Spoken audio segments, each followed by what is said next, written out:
हाँ, और वो जो कांवड़ यात्रा हो या फिर नवरात्रि हो, दशहरा हो या फिर रामनवमी, ऐसे ओकेजन्स पे जो मस्जिदों के सामने हथियार लेकर आपके बेरोजगार अनपढ़ बच्चे ऐसे ऐसे करके जो हिलाते हैं अपनी तलवारों को, गंदे गंदे अपशब्द वाले गीत गाते हैं और डीजे पर बजाते हैं, जिनके खिलाफ कोई एफआईआर कोई कुछ दर्ज नहीं होता। हाँ, इससे मुझे ये ज़रूर समझ में आया कि यूपी पुलिस चाहती है कि आपके बच्चे वो बने, क्योंकि ऐसा अगर शिक्षा सिखा देंगे, ऐसी ज्ञान अगर दे देंगे, तो बच्चे तो वहाँ नहीं जाएंगे। कावड़ यात्रा शुरू होते ही कथित पत्रकार साक्षी जोशी हिंदुओं पर नफरती और अभद्र टिप्पणी करने लगी, हिंदुओं को निशाना बनाती दिख रही हैं। लेकिन दोस्तों, अभी हाल ही में मुहर्रम के दौरान हुई हिंसा पर उनकी चुप्पी सवाल खड़े करती है कि आखिर ये दोहरा मापदंड क्यों? कावड़ियों को अनपढ़ गवार बताया, हिंदुओं को संदेश दिया कि कावड़ छोड़ो, पढ़ाई करो, कावड़ में बजने वाले भजनों को अश्लील बता दिया। ये दिखाने का प्रयास किया गया कि देश में हिंसा कावड़ जैसे हिंदू आयोजनों से ही होती है।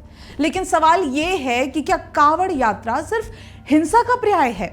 कावड़ यात्रा एक प्राचीन धार्मिक परंपरा है जिसमें लाखों शिव भक्त नंगे पांव गंगा जल लेकर सैकड़ों किलोमीटर की यात्रा करते हैं।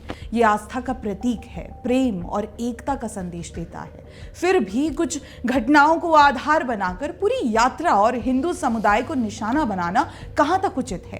क्या साक्षी जोशी को हिंदुओं को बेमतलब का लेक्चर देने की बजाय सटीक पत्रकारिता नहीं करनी चाहिए?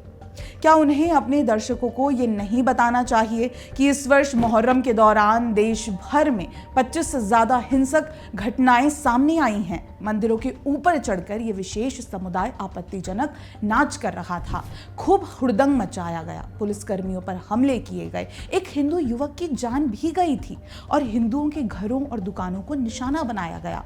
लेकिन साक्षी जोशी ने इन घटनाओं पर एक शब्द नहीं बोला। आखिर क्यों?